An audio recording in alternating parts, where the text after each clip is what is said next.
गरीब साध साध सब नेक हैं, आप अपनी ठोरे, जो सतलोक ले जाएंगे वो साधु कोई और।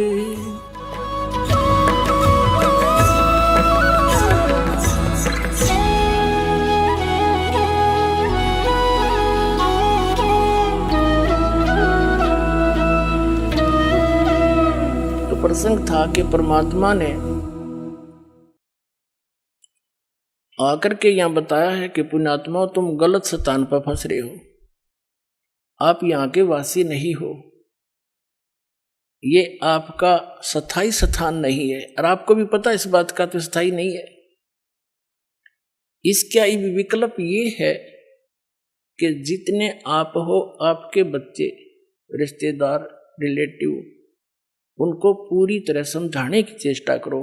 भले ही वो एक बार ना माने, प्यार से दूसरी बार 5-10 दिन के बाद जाकर फिर स्टार्ट करे, 10 दिन के बाद फिर पहुंच जा, धीरे धीरे स्वाता स्वा, जैसे उसको जितना स्वा उतने बोला फिर चुप हो जाते, वो गाली भी दे बोला ही नहीं, क्योंकि हम सारे ऐसे थे, भ्रमित थे। और फिर धीरे धीरे यह बात आप पर समझ में आ जाएगी। तो इन बच्चों को भी मालिक के लाइन में लाओ। दास ने देखा है कि छोटे बच्चे इतने अच्छी आत्मा के थे, उन बच्चों ने नाम लिया, ज्ञान समझा, 15, 16, 20 वर्ष के। फिर माता पिता संघर्ष करें तो अंदर देवता पूजने छोड़ दिए, समाज पर भी माथा ना टेकता, तो कि हमारा कुपूत पैदा हो गया। किसी कहीं लड़की ने नाम लिया तो उसके पीछे घर के पड़ गए। अब धीरे धीरे उन्होंने सारे परिवार ने आना पड़ा इस ज्ञान समझ के, फिर रोज के नए नए सुख दिए परमात्मा ने। तो आज वही परिवार समर्पित हो गया इस दाता पर। पहले हमने गाली देवा था, अब ऐसी अफवाह फैलाते हैं बहुत से लोग कि रामपाल तनु का है कि अपने जो कोई मर जावे उसने घसीट के ले जाओ, कंधा भी मत दो। इन्हें झूठ बोलने तो मतलब है और दूसरा काम नहीं, नकलिया ने। कोई बात हुई, हम सरेआम कहते हैं संस्कार करो, विधि से ले जाओ, जो बेमतलब के बवंडर है वह ना करो। जैसे मरने वाला मर गया, उसने फूकन की तैयारी कर रहे, अन्यों का भी इसका स्नान कराओ, वो खाक स्नान कराओ है, फूकन जान लाग रहे हैं और उन्हें नवाओ दुआओ। ये बेमतलब की बकवादी ने शुरू करा रखी है। फिर क्या है, जैसे कफन है, मुर्दे को ढकने के लिए एक पर्याप्त है।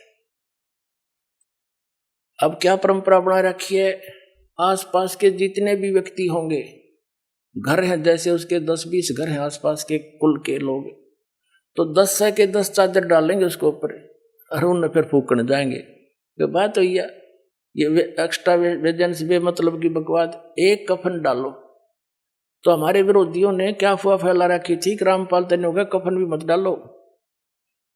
रामपाल नु का है ये एक्स्ट्रा मत डालो, एक अवश्य डालो।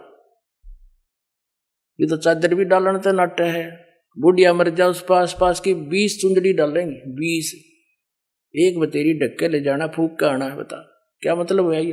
तो इस तरह की जो अनावश्यक परंपरा है यह खत्म करनी पड़ेगी हमने। कोई बुद्धि से काम लो, नो थोड़ा को किसी के कहने से, धक्के से मैं कह रहा हूं, ये ऐसे प्रमाण दूंगा कि आप अपने आप मानना पड़ेगा आपको, इसकी आवश्यकता ही नहीं है। तो इस प्रकार ये जो क्रियाएं हमने अननेसेसरी बना ली, ये परंपराएं, ये भी हमारे भक्ति बाधक है। जो भक्ति नहीं करता कुछ भी करो, हमने क्या दिक्कत है।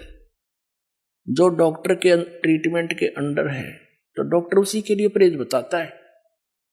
दूसरा से कितना रोगी हो उसकी दवाई ना ले रहा हो, क्या बताओगा उसको परहेज, कुछ भी खा मर। तो कहने का भाव ये है पुण्यात्माओं कि आप यहां गलत स्थान पर आ गए, ये रहने का स्थान नहीं है। अब परमात्मा ने आकर ये ज्ञान दिया कि और ज्ञान सब ज्ञानड़ी, कबीर ज्ञान सो ज्ञान, और जैसे गोला तोब का इब करता चले मैदान। ये तोब का गोला है, तत्व ज्ञान परमात्मा का दिया हुआ, और कर दिया सारा साफ। थोड़े दिन लगेंगे और घना टाइम ना लगे, क्योंकि अब तो विस्फोट सा हो रहा है। और जो दास परमात्मा का दिया हुआ ज्ञान और जो यहां भी रहने की क्रियाएं हैं, यही है जो दास बता रहे। और एक दिन पूरे विश्व को माननी पड़ेगी। या दो दास की सीख है, परमात्मा का दिया उपदेश है, और तभी हम सुखी होंगे। और इसी नाम को सबको ग्रहण करना पड़ेगा, क्योंकि भगवान का आदेश है। और काल से इस काल भगवान ने अपने वतन में कह रखा है कि कलयुग में कितने जीव ले जाइयो तुम, सतयुग त्रेता द्वापर में थोड़े जीव ले जाना। तो परमात्मा ने 3 युग बाट देखी, इंतजार की इसकी, और इसने 3 युगों में हमारे साथ के जुल्म करा दिए, हमें कितने मजहब बना दिए, नरी नरी भाषा बना दी। 100-200 किलोमीटर के बाद जाकर भाषा बदल जाती है। बता किस किस ने समझावे। अब इदा से नहीं हिंदी आती है, और कोई मराठी जानता है, मराठी क्यों कर समझाऊं उसने हैं, और दूसरी भाषा में कैसे समझाया जाए। तो ऐसा जुल्म कर दिया इसने हमारे साथ कि एक क्षेत्र में आया संत, वहीं कर करा के अपना जीवन नष्ट चला जाओ, दूसरा समझे नहीं इसकी बात नहीं। तो अब परमात्मा ने दया बख्शी है, ये ज्ञान ऐसा है, और सभी भाषाओं के बच्चे इसे परिचित हो गए। अब वो अपनी अपनी लैंग्वेज में इनको बना के इस तत्व ज्ञान को छपवा रहा है, और अपने बहन भाइयों को वहां बांट रहा है। तो परमात्मा ने ये मीडिया बना दिया। इसके अंदर भी एक बताते हैं, एक ऐसा सॉफ्टवेयर बनने वाला है, कुछ बन भी गया है, कि वो किसी भी भाषा का हो, सभी भाषाओं में वो उसको कन्वर्ट कर देता है। दिया भी दया परमात्मा ने करी आपके ऊपर। तो पुण्यात्मा परमात्मा कहते हैं, और ज्ञान सब ज्ञान डी, कबीर ज्ञान सो ज्ञान, और जैसे गोला तोब का अब करता चला मैदान। तोब के गोले का आगे किले नहीं डटा करे हैं, एक का बढ़ा दिया करे, 2-3 लागे बात तो निशान नहीं पावे। तो ये परमात्मा का तोब का गोला है। और ये सोच ले, एक किस्म का भी परमाणु बन गया। असली परमाणु दास ने बनाया है, अज्ञान के नाश करने का और सत्य को ऊपर उभारने का। एक पुस्तक जहां भी भक्त बांट आते हैं, उस परिवार पर कृपा होती है, आसपास के सुन सुना के वो भी उनसे पूछते हैं, फिर पुस्तक ग्रहण करते हैं। और वो क्योंकि अज्ञान गणा है, कई भक्तों ने कहा जी 2 वर्ष पहले पुस्तक ली थी, और आज दया हुई आपकी, बताओ इतना ज्ञान बना रखा है। एक भक्त आया महाराष्ट्र का, वो कहने लगा जी एक सांगली शहर है महाराष्ट्र में, सांगली, और वहां कोई आपकी भक्त ज्ञान गंगा बांटे थे, और हम वो मेला लगा हुआ था हमारे धार्मिक, और मैं तो भगवान शंकर का पुजारी, उसके अतिरिक्त मैं किसी ने मानू नहीं था। हमारे साथ मेरा भाई था छोटा, 10-12 वर्ष का, और हम सारा परिवार मत्था टेकने जावा थे शिव के मंदिर में। बड़ा मेला था वहां का।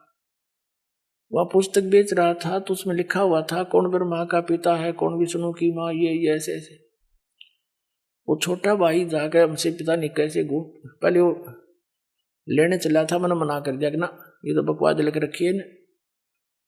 जब तो वो मेरे साथ आ गया, फिर पता नहीं कब निकल के गया, वो किताब खरीद लिया वहां से, बुक, और छुपा कर रख ली उसने।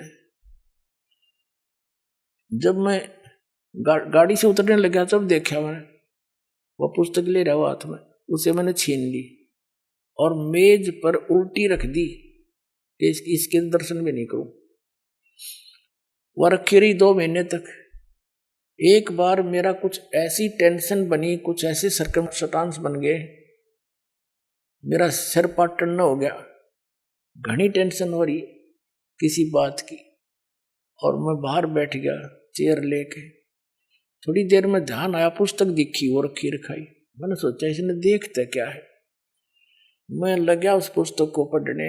वो मेरी तो टेंशन मतलब याद भी कोई ना कचकित गई, और 3 दिन कंटिन्यूस पढ़ी। और सह परिवार लेकर आ गया परमात्मा का बच्चा, सारे परिवार को।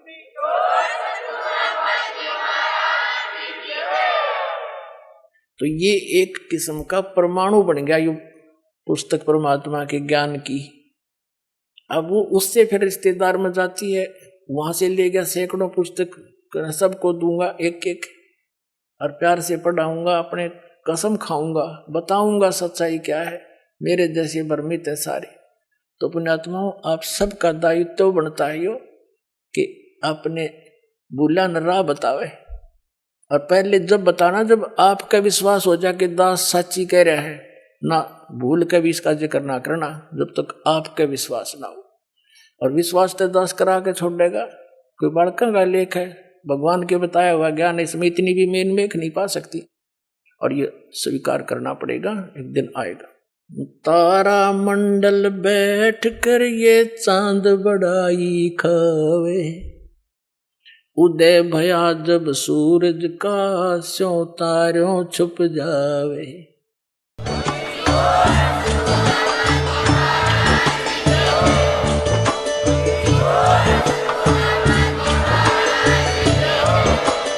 आप सुन रहे थे जगत गुरु तत्वदर्शी संत रामपाल जी महाराज जी के मंगल प्रवचन। अधिक जानकारी के लिए विजिट कीजिए हमारी वेबसाइट www.jagatgururampalji.org। संत रामपाल जी महाराज जी के शुभ आशीर्वाद से पूरे विश्व भर में 500 से भी ज्यादा नाम दीक्षा केंद्र हैं, जिन पर संत रामपाल जी महाराज जी द्वारा ऑनलाइन निशुल्क नाम दीक्षा दी जा रही है। अपने नजदीकी नाम दीक्षा केंद्र का पता करने के लिए संपर्क करें 8222880541।